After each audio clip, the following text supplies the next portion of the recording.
오늘의 싱가포르 뉴스 전달해 드리겠습니다. 어제 굉장히 시원했죠. 비가 오면서 시원하다 못해 약간 쌀쌀하다고까지 느껴졌는데요. 어제 최저 기온이 22.5도까지 내려갔다고 합니다. 싱가포르 기후에 다 적응했나 봐요. 22.5도인데 약간 쌀쌀하다고 느끼기도 하고요. 비도 굉장히 많이 와서 나무가 넘어지는 곳도 있었고요. 도로에 물이 넘쳐나는 곳도 있었다고 합니다. 13일이었던 화요일에 코로나 지역 감염 확진이 갑자기 확 늘었어요. 19건으로 늘었는데요. 0명까지도 내려갔다가 갑자기 쭉 올라갔습니다. 이 중에 8건은 노래방 관련 건이라고 하는데요. 싱가포르는 1년 이상 지금 노래방하고 나이트클럽, 바 등의 운영을 금지시키고 있거든요. 대신 완전히 차단을 한 게 아니라 이런 업종들은 음식을 팔 수 있게 해줬어요. 그런데 사실 음식 먹으러 이런 데 가지 않잖아요. 식당도 많은데. 그래서 젊은 층들이 많이 찾던 노래방들은 올 초에 문을 많이 닫기도 했습니다. 이번 코로나 확진 건은 베트남 호스티스가 양성이 나오면서 사람들이 감염이 된 건데요. 노래방 주인은 본인이 고용한 호스티스가 아니라 손님 중에 한 명이었다고 밝혔습니다. 파이스트 쇼핑센터에 있는 KTV, 탕링 쇼핑센터에 있는 KTV, 발레스티아 포인트에 있는 클럽 돌체에서 코로나 검사가 진행되고 있는 중이고요. 6월 29일부터 7월 12일까지 이 3개의 아울렛을 방문했거나 아니면 이와 유사한 라운지, 클럽을 방문한 일반인, 베트남 호스티스와 교류한 회원들에게 무료로 테스트를 실시할 예정이라고 합니다. 3박 4일 일정으로 떠난 크루즈가 몇 시간 일찍 돌아왔는데요. 탑승객 중 한 명이 코로나 환자의 밀접 접촉자로 밝혀지면서 PCR 테스트를 받게 되었고 결과가 양성이 나왔다고 합니다. 물론 크루즈에 탑승하기 전에 코로나 검사를 다들 받는데요. 그 검사는 PCR 검사가 아니라 항원 신속 검사이기 때문에 결과가 정확하지 않잖아요. 그 당시에는 이분도 음성이었다고 합니다. 모든 탑승객들은 객실에 머물도록 조치되었고 크루즈가 싱가포르에 도착한 후에는 확진 판정을 받은 승객과 그 사람의 밀접 접촉자 3명은 함께 배에서 내려 병원으로 이송되었지만 나머지 승객들은 PCR 검사를 하고 모두 객실에서 대기 중이라고 합니다. 싱가포르이 중국과 아세안 무역 연결을 위한 키롤을 수행할 수 있다라고 밝혔는데요.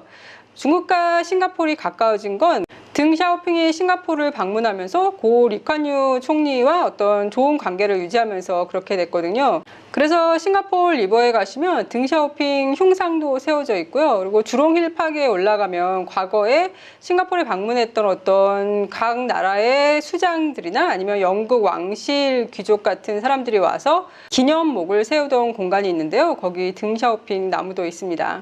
두리안을 어떤 화학약품을 사용해서 인위적으로 숙성시킨 비디오가 SNS에 떠돌면서 두리안 시즌인 요즘 말레이시아에서 온 두리안에 대한 걱정이 늘어나고 있다는데요. 태국과 베트남에서 일부 두리안 농부와 무역업자들이 인공 숙성제를 사용하고 있다고 합니다. 하지만 싱가포르 식품국은 두리안에서의 화학 숙성제 사용에 대한 부적합한 사항은 발견되지 않았다고 밝혔고요. 두리안을 포함한 모든 과일은 안정성 검사를 통과하지 못하면 싱가포르에서 판매될 수 없다고 밝혔습니다. 하지만 에테폰과 같은 적절한 숙성제를 사용한 인공 과일의 숙성은 허용되는 게 관행이라고 하고요. 이 방법은 수확한 후에 숙성 속도 제어에도 사용된다고 합니다.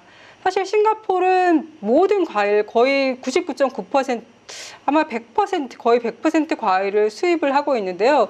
그러다 보면 아무래도 이렇게 썩지 말라고 뭔가 처리를 하거나 아니면 굉장히 빨리 딴 과일들이 적정하게 익으라는 그런 숙성제를 조금은 사용할 것 같아요. 그래서 이런 에테폰과 같은 적절한 숙성제는 허용된다고 얘기하는 것 같은데요. 사실 과일이 제일 맛있는 건 과수원에 가서 적절하게 익은 과일을 바로 따먹는 게 제일 맛있는 것 같습니다. 그래서 한국에서 왜 딸기 농장 같은 데서 행사를 하잖아요. 그러면은 거기 딸기 달려있는 거를 따가지고 담아올 수 있는데 그 딸기가 제일 맛있는 것 같아요. 싱가포르에서 어떤 제철 과일, 현지 과일 이런 거를 먹을 수 없어서 그게 좀 안타깝습니다.